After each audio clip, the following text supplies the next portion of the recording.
میرا نام طلحہ احمد اتاری ہے اور میرا یہ سوال مفتی صاحب سے ہے، شب برات میں نامہ اعمال تبدیل ہونے کی کیا حقیقت ہے؟ قرآن مجید فرقان حمید میں اللہ جل شانہ نے سورہ والنازعات میں یہ ارشاد فرمایا، فالمدبرات امرا، ان جانوں کی قسم جو کائنات کے کاموں کی تدبیر کرتے ہیں۔ یہاں مفسرین نے مدبرات یعنی کائنات کے کاموں کی تدبیر کرنے والے، ان کو بنانے والے اور انتظام سنبھالنے والے، اس سے مراد فرشتے بیان کیا ہے کہ اللہ پاک نے جن جانوں کی قسم یاد کی ہے اس سے مراد فرشتے ہیں۔ تو فرشتوں کے ذمے اللہ پاک نے بہت سارے کام یہ لگائے ہیں، بارش برسانا، لوگوں تک رزق پہنچانا، مخلوق تک رزق کو پہنچانا، روح پھونکنے سے لے کر روح قبض کرنے تک، یعنی بندہ جب ماں کے پیٹ میں ہوتا ہے تو وہاں اس کو مختلف صورتوں کے اندر بنانا، اس میں روح پھونکنا، اس کا نامہ اعمال تیار کرنا کہ قیامت تک اپنی موت کے وقت تک اس نے کیا کرنا ہے۔ پھر اس کے بعد جب بندہ پیدا ہوتا ہے تو دو فرشتے اس کے ساتھ مقرر ہوتے ہیں جو اس کی اعمال کو لکھتے ہیں۔ مختلف اوقات میں مختلف فرشتوں کو اللہ پاک نے مقرر کیا جو اس کی حفاظت کرتے ہیں۔ پھر اسی طرح بندہ ذکر و اذکار کرتا ہے، درود پاک پڑھتا ہے، تو اس کے لیے فرشتے مقرر ہیں کہ جو اس کا درود پاک لے کر کبھی نبی پاک صلی اللہ علیہ وسلم کی بارگاہ میں پیش کرتے ہیں، اللہ پاک کی بارگاہ میں حاضر ہوتے ہیں تو اللہ پاک ان سے اس بارے میں پوچھتا ہے کہ تم کہاں تھے، وہ بتاتے ہیں ڈیٹیل ساری، یہ حدیثوں کے اندر موجود ہے۔ اسی طرح جب بندے کی موت کا وقت ہوتا ہے تو اس وقت بھی روح قبض کرنے والے فرشتے ہوتے ہیں۔ قبر میں بندہ جاتا ہے تو وہاں پر بھی سوالات کرنے والے فرشتے منکر نکیر ہوتے ہیں۔ اٹھایا جائے گا تو وہاں بھی فرشتے استقبال کرنے والے ہوں گے۔ جنت میں بندہ جائے گا تو وہاں استقبال کرنے والے، خدمت پر مامور فرشتے موجود ہوں گے۔ نعوذ باللہ جو جہنم میں گیا تو جہنم میں عذاب دینے کے لیے فرشتے موجود ہوں گے۔ تو یوں فرشتوں کا ایک ربط اللہ پاک نے مخلوق کے ساتھ رکھا ہوا ہے، بالخصوص انسان کے ساتھ، کہ یہ سارے معاملات فرشتوں کے ذمے ہوتے ہیں۔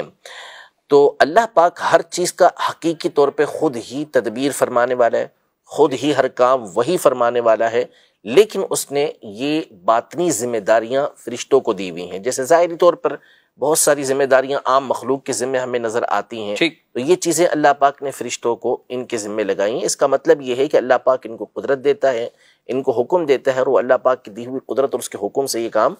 کر رہے ہوتے ہیں۔ تو اب ہمارے نامہ اعمال بھی جو لکھتے ہیں فرشتے، وہ بھی اللہ پاک کی طرف سے مقرر ہیں، حالانکہ اللہ جل شانہ اس کا محتاج نہیں کہ وہ فرشتے لکھیں، وہ بھول سے پاک ہے اور وہ زمانے سے پاک ہے، اس کے سامنے ہر چیز ہر وقت موجود ہے۔ تو اللہ پاک نے فرشتوں کے ذمہ یہ لگایا کہ اس نے ہمارے نامہ اعمال لکھنے ہیں، ہم تک رزق پہنچانے والے فرشتے، بارش برسانے والے فرشتے، موت دینے والے فرشتے، یہ ساری باتیں مقرر ہوئیں۔ تو شب براءت یعنی جو 15ویں شعبان ہوتی ہے، اس میں یہ ساری چیزیں فیہا یفرق کل امر حکیم، یہ سورہ دخان میں اللہ پاک نے ارشاد فرمایا، ایک تفسیر کے مطابق اس میں یعنی اس رات میں تمام کے تمام معاملات جو ہیں وہ اس کو تقسیم کیا جاتا ہے، امور تقسیم کیے جاتے ہیں۔ تو فرشتوں کو اس رات یہ ذمہ داریاں دی جاتی ہیں کہ انہوں نے اگلے سال کیا معاملات کرنے ہیں، اور پچھلے سال کے نامہ اعمال یہ اللہ پاک کی بارگاہ میں پیش کیے جاتے ہیں۔ وہ بھول سے پاک ہے، وہ ان چیزوں کا محتاج نہیں، لیکن اس کی قدرت کاملہ ہے، اس کی ہر کام کے اندر شان اور حکمت موجود ہے، تو اس کی بارگاہ میں یہ پیش کیے جاتے ہیں۔ جیسے